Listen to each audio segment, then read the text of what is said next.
أعوذ بالله من الشيطان الرجيم.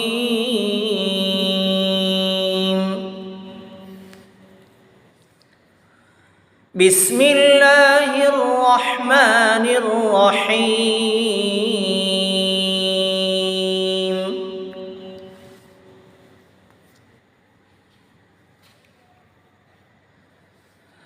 هل أتاك حديث الغاشية وجوه يومئذ خاشعة عاملة ناصبة تصلى نارا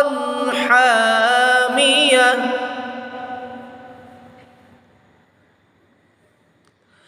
تسقى من عين آنية ليس لهم طعام إلا من ضريع لا يسمن ولا يغني من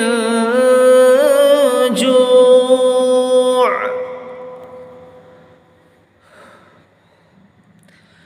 وجوه يومئذ ناعمة لسعيها راضية في جنة عالية لا تسمع فيها لاغية فيها عين جارية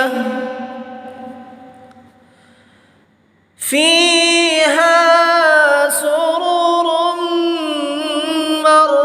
مرفوعة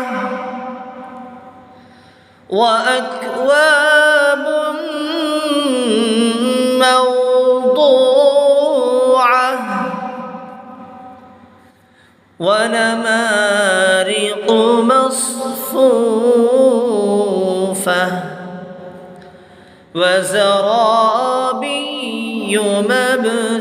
مبثوثة أفلا ينظرون إلى الإبل كيف خلقت وإلى السماء كيف رفعت وإلى الجبال كيف نصبت وإلى الأرض كيف سطحت فذكر إنما أنت مذكر لست عليهم بمسيطر إلا من تولى وكفر فيعذبه الله العذاب الأكبر إن إلينا إيابهم ثم إن علينا حسابهم صدق الله العظيم.